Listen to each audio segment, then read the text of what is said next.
नमस्ते। ल, आज हामी नेपालको एउटा यस्तो विषयमा कुरा गरौँ जसले देशलाई नै दुई भागमा बाँड्यो। मिलेनियम च्यालेन्ज कर्पोरेसन अर्थात् एमसीसी। अब सिधै त्यो मूल प्रश्नमा जाउँ जसले वर्षौंसम्म देशलाई तताइरह्यो। के एमसीसी विकासको उपहार थियो कि कुनै भू-राजनीतिक चाल? यो पुरै विवादको जडसम्म पुग्न पहिले एमसीसी आधिकारिक रूपमा के हो र यो कहाँबाट आयो त्यो बुझ्नु जरुरी छ। एमसीसीको कथा सुरु हुन्छ अमेरिकामा भएको 9/11 को आतंकवादी हमलाबाट। त्यसपछि अमेरिकाको सोचमा एउटा ठूलो परिवर्तन आयो। उनीहरूले के सोचे भने गरिबी, अस्थिरता र भ्रष्टाचारले नै आतंकवादलाई मलजल गर्छ। त्यही भएर विकासलाई सुरक्षासँग जोडेर हेर्न थालियो। अब एमसीसीको आफ्नै वेबसाइटमा हेर्ने हो भने यसको उद्देश्य एकदमै स्पष्ट देखिन्छ। राम्रो शासन र आर्थिक स्वतन्त्रता देखाउने देशहरूलाई एउटा निश्चित समयको लागि अनुदान दिने ताकि त्यहाँ आर्थिक वृद्धि होस् र गरिबी घटोस्। सुन्दा त एकदमै राम्रो लाग्छ हैन त? अब यहाँ एउटा एकदमै रोचक कुरा छ। एमसीसीलाई नै पहिलेको युएसएड जस्तो सहायता कार्यक्रमको विकल्पको रूपमा ल्याइएको थियो, किनभने युएसएडमाथि जहिले राजनीतिक स्वार्थको लागि प्रयोग भयो भन्ने आरोप लाग्थ्यो। तर एमसीसीलाई चाहिँ फरक बनाउने कोसिस गरियो। मतलब पर्फर्मेन्सको आधारमा तथ्याङ्क हेरेर पार्टनर देश छान्ने, राजनीतिबाट टाढा। अनि एमसीसीको पैसा पाउन त्यति सजिलो पनि छैन। यसको लागि एउटा प्रक्रिया छ। पहिलो चरणमा देशहरूले एउटा स्कोर कार्ड पास गर्नुपर्छ, जसमा सुशासन, आर्थिक स्वतन्त्रता जस्ता कुराहरू हेरिन्छ। यो पास गरेपछि मात्र उनीहरू कम्प्याक्ट भनिने ठूलो अनुदानको लागि योग्य हुन्छन्। मतलब जसले राम्रो गर्छ उसैलाई पुरस्कार।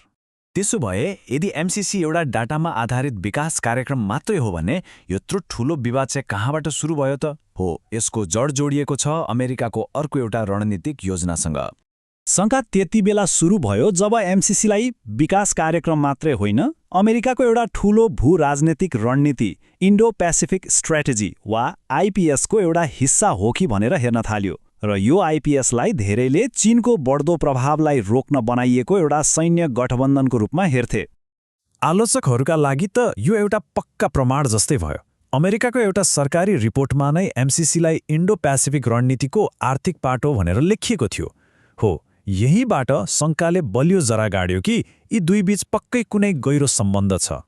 अनि त्यसपछि सन् 2019मा अमेरिकाका एकजना उच्च अधिकारी डेभिड जे रान्जले एमसीसी इन्डो पेसिफिक रणनीतिको एउटा अङ्ग हो भनिदिएपछि त यसले आगोमा घिउ थप्ने काम गर्यो। जुन कुरा सानो स्वरमा शङ्का गरिँदै थियो त्यो अब राष्ट्रिय बहसमा परिणत भयो। यी घटनाक्रमपछि विरोध गर्नेहरूको मनमा डर पस्यो। उनीहरूलाई के लाग्यो भने एमसीसी त आइपीएसलाई नेपाल भित्र्याउने एउटा बहाना मात्र हो। यसले नेपाललाई छिमेकी चीन विरुद्ध अमेरिकी सैन्य गठबन्धनमा तान्छ।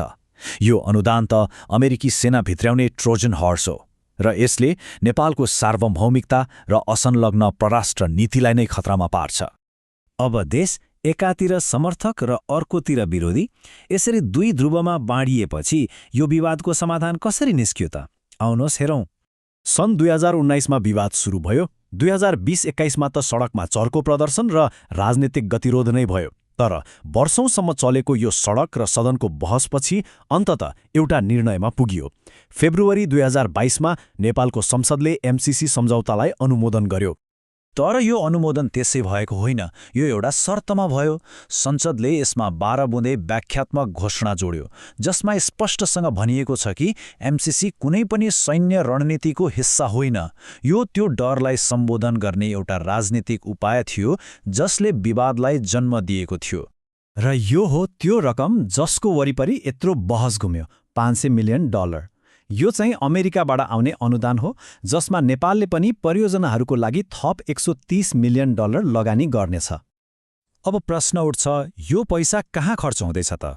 हेर्नुहोस्, यसको अधिकांश हिस्सा मतलब लगभग $400 मिलियन जति बिजुलीको प्रसारण लाइन बनाउनमा जाँदैछ र बाँकी रहेको सानो हिस्सा चाहिँ सडक मर्मतमा खर्च हुनेछ।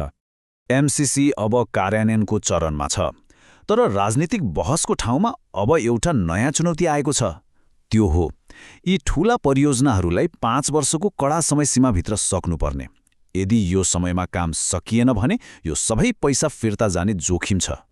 सम्झौता पास त भयो, तर यसले जुन गहिरो राजनीतिक लाइन कोरिदियो त्यो अझै पनि मेटिएको छैन। यसले भविष्यको लागि एउटा ठूलो प्रश्न छोडेको छ।